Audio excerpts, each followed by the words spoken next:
ملائكته يصلون على النبي يا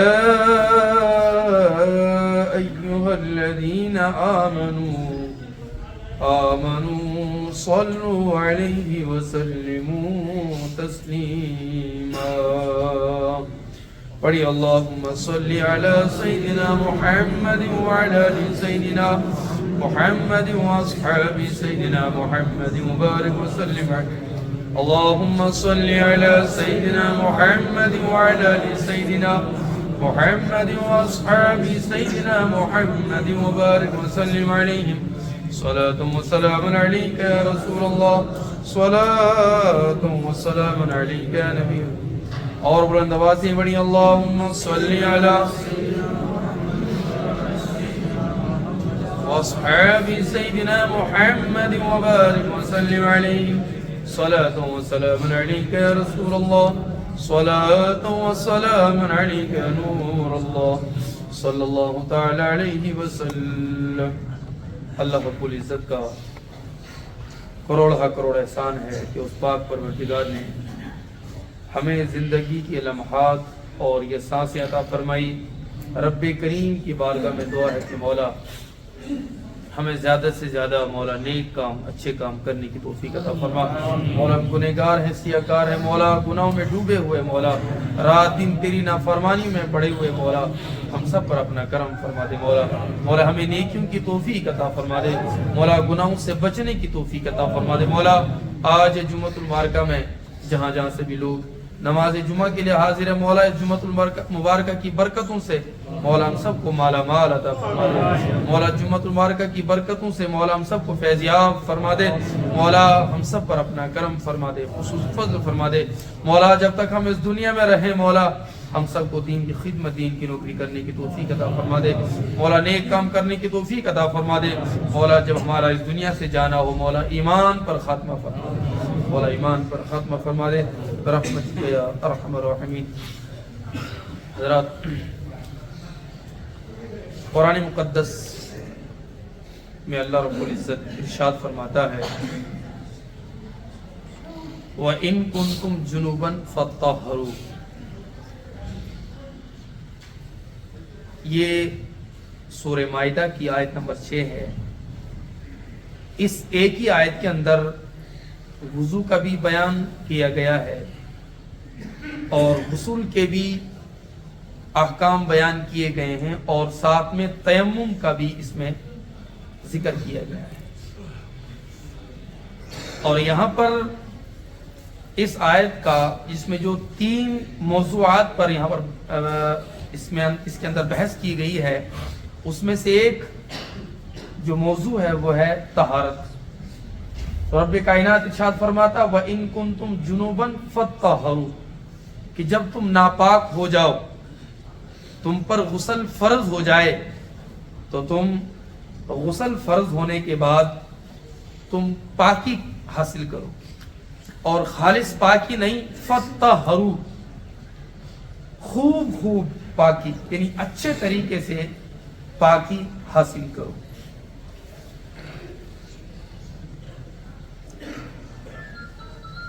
اس آیت کریمہ کے اندر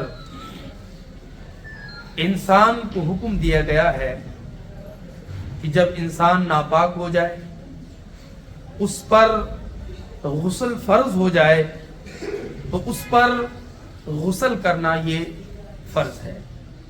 اب یہاں پر غسل کن چیزوں سے فرض ہوتا ہے، یعنی انسان پر نہانا کن چیزوں سے فرض ہوتا ہے، کن چیزوں کی وجہ سے انسان پر غسل کرنا فرض ہوتا ہے۔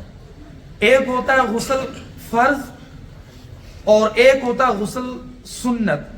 تو یہاں پر جو قرآن پاک میں جو یہ اس آیت کے اس حصے کے اندر جو حکم دیا گیا ہے وہ ہے فرض غسل۔ اب یہاں پر ہم نے یہ چیز بھی سیکھنی ہے کہ غسل کن چیزوں سے فرض ہوتا ہے۔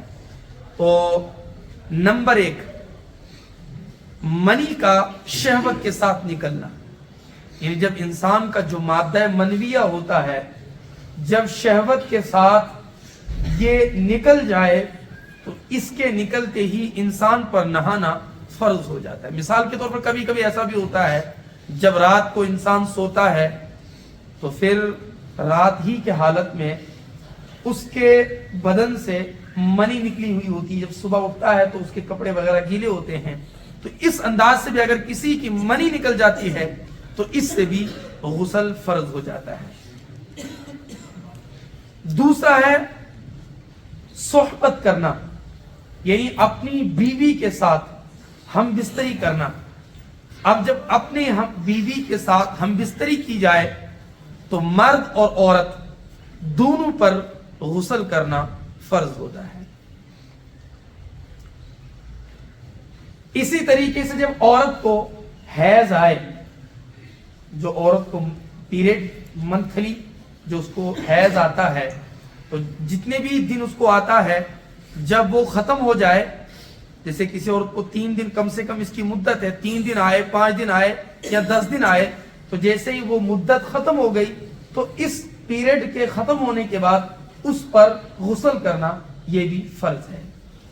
اسی طریقے سے عورت کو بچہ پیدا ہوتا ہے، بچہ پیدا ہونے کے بعد عورت کو خون آتا، اس خون کو نفاس کہا جاتا ہے، اور جتنی دیر یہ نفاس کا خون چلتا رہے اور جس دن یہ نفاس کا خون بند ہو جائے اس کے بعد اس خون کے بعد بھی عورت کو غسل کرنا فرض ہوتا ہے۔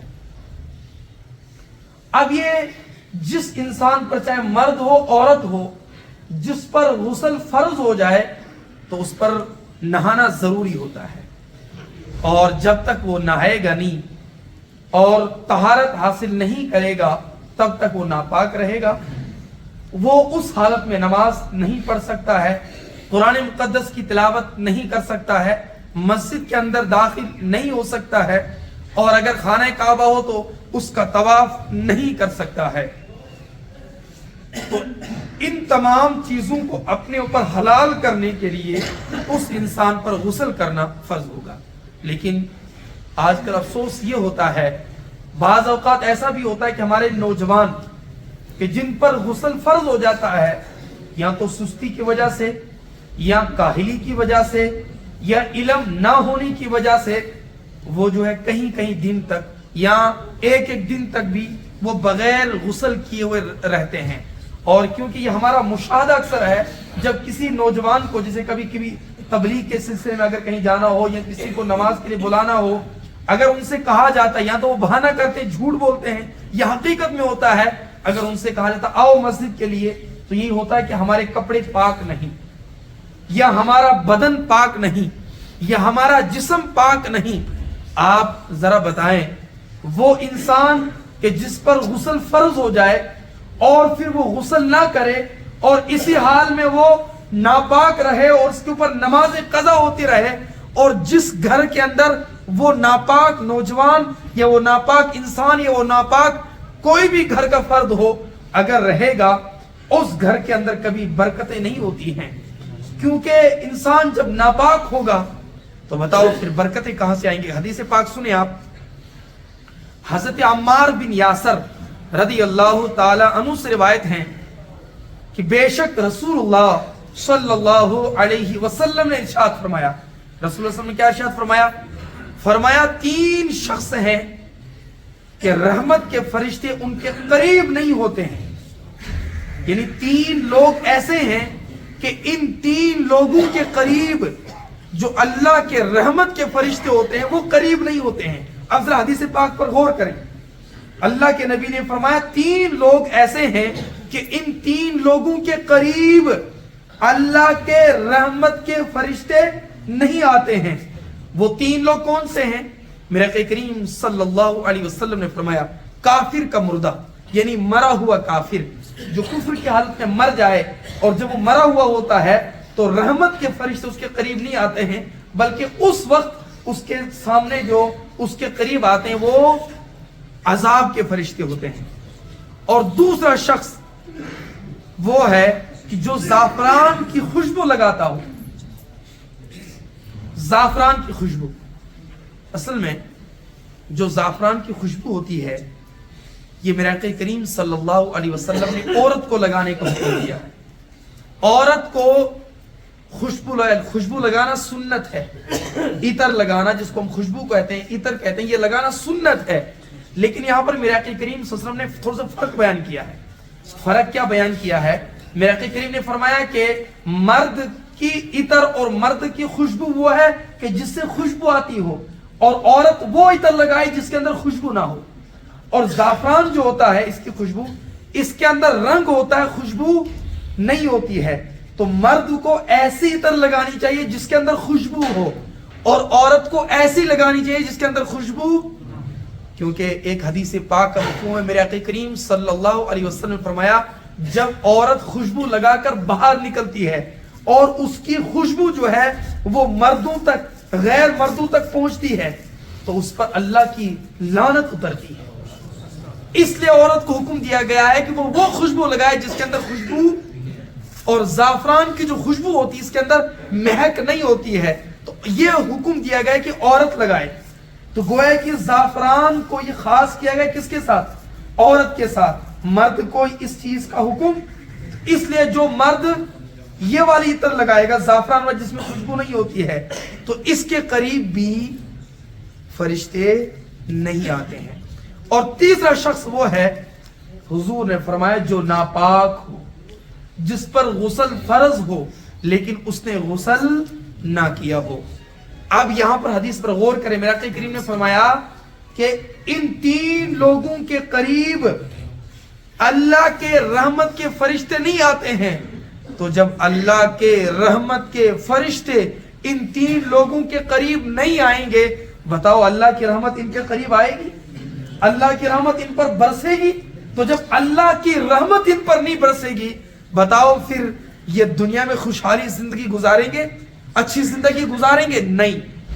اب یہاں پر ایک بات اور عرض کر دوں، اگر کسی انسان پر غسل فرض ہو جاتا ہے، یا بیوی سے امبر سے جو آپ کو میں نے بتایا کہ ان چیزوں سے غسل فرض ہو جاتا ہے، تو اب اس پر یہ ہے کہ جیسے رات میں اگر غسل فرض ہو جاتا ہے تو وہ نماز فجر سے پہلے غسل کر لے. یا مثال کے طور پر اگر رات کو 12 بجے یا 1 بجے آدھی رات اس کو غسل فرض ہوا، اب اس کا مطلب یہ نہیں کہ جیسے 12 بجے اس کا غسل فرض ہوا کہ فوراً نہا لے، یہ نہیں ہے. مطلب یہ ہے کہ صبح فجر کی نماز سے پہلے اس کو نہانا ہے، یہ مطلب ہے.